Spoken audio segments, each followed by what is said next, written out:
Today we're going to talk about preferred walk-on commit Finn Corwin and why that's a big deal. And all that's coming up after the bumper. What do you mean you don't subscribe to my son's YouTube channel? Mama, no! Just snap the damn ball, RJ. What's up, kid folk? It's RJ Young. I am not on a step mill. Consider hitting the like and subscribe button because I upload a video every single day. It's always OU related, college football related, sports related. We have a good time. And today we're going to talk about preferred walk-on commit for the 2019 class, Finn Corwin, who comes out of Highland Park. And that's a really big deal. First, because Finn Corwin is a really good football player. Last year, he had 89 catches for a bunch of yards, like 1,600 and 8 TDs as a slot guy for quarterback target Chandler Morris in the 2020 class. And I'm going to unpack that a little bit more, but folks are looking and they're going, yo, preferred walk-on? Really? We're still taking folks into the 2019 class? Yes, you absolutely are still taking people into the 2019 class, especially when they are the caliber of Finn Corwin, 1, and 2, when you really did pull a rabbit out of a hat when you talk about preferred walk-on and what that means to get a commit like that. Now, preferred walk-on means they absolutely want you on campus. They just don't have a scholarship to give you. There's some guys that they would rather offer. And I think Drake Stoops, for some people, would fit into this category. Not just because, you know, he's white and he plays a slot receiver. That's not what I'm saying. What I am saying is you have another set of capable hands and you have another guy that could win a scholarship further into the future, a la Lee Morris. Lee Morris was a preferred walk-on at Oklahoma, and you see what kind of production you got out of him in 2018. And for my money, right now, he's the best tight end that you got running routes right now at Oklahoma. No shade to Grant Calcaterra or Austin Stogner. They're really good. It's just that Lee Morris has been that much better scoring touchdowns because that's what the game is about. And if you watch Finn Corwin's tape, it's not just that he's got a really great set of hands, and it's not just that he knows how to move in that slot position. It's that he just understands football. I'm watching him accelerate. I'm watching him decelerate. I'm watching him run away from guys that are chasing him.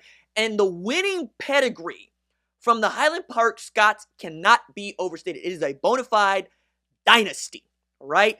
They went 16-0 last year with Chandler Morris at quarterback and being led by not just him and Finn Corwin, but also Prince Dorbah, who's another guy that Oklahoma wants in on. And I'm sure Finn is going to do his share of recruiting on this. And Finn Corwin wasn't necessarily going to get the kind of scholarship offers that you think he might get because he's a 5'10", 165-pound dude, just doesn't have the size. But they did want him at SAU. They did want him at Arkansas. They did want him at Oklahoma State. And they obviously wanted him at Oklahoma. And kudos to Drew Hill, who runs the walk-on program in Oklahoma, for being like, yeah, this is the guy that we need to go get. And this is the guy that we want to have in this class. If for no other reason to help us fill out our scout team and eventually work up the depth chart in what is becoming a loaded receiver position across the board. Slot, X, Y, whatever you want to play out there, it's going to be hard for you to get on the field. And if you can stock your pool with the kind of talent that Finn Corwin can provide you, whereas that dude could have probably gone to, say, North Texas and been the next great wide receiver in Conference USA, or he gone to, say, Tulsa and been the next great wide receiver in the Alliance, he chose to come to Oklahoma and try to earn a scholarship and earn an opportunity. I think that's going to fit well with everybody and what you think of as an Oklahoma football player. Somebody who's got lots of hustle, lots of grit, lots of want to, and ain't going to give up on anything. And the thing that he said in his commitment was, I really love the culture that Lincoln Riley has built at Oklahoma. And that's another thing that we have to underscore.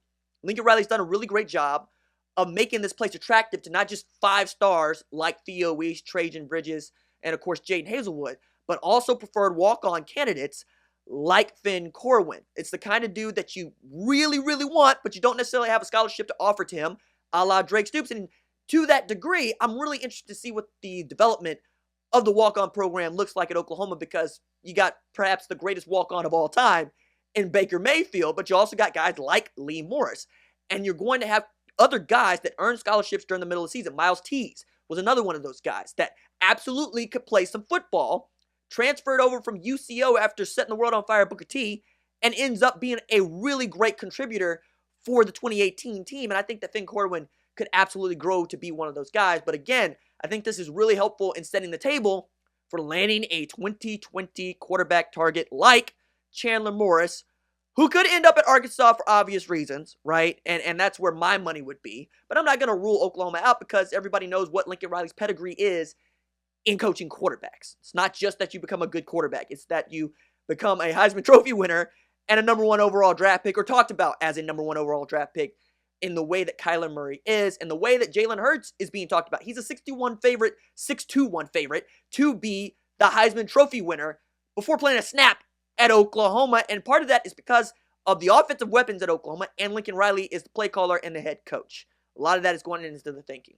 So with Finn Corwin, I'm really excited about that guy as a preferred walk-on candidate and as a guy who's decided that he wants to continue his education at Oklahoma, knowing he could have gone elsewhere. And really, I think he could have started at places like Oklahoma State. I think he could have worked his way up there. I think that we could have been talking about him the way that you talk about a guy like Dylan Stoner at Oklahoma State. I think the same thing could be said at SMU or Arkansas, but he wanted to go to a place that has some winning tradition and has won 4 straight Big 12 titles and is competing for college football playoff berths. And hopefully we'll get to the point where they can win one, but you get my point here. Finn Corwin is a really good get for Oklahoma. All right, that's it from me. Doses.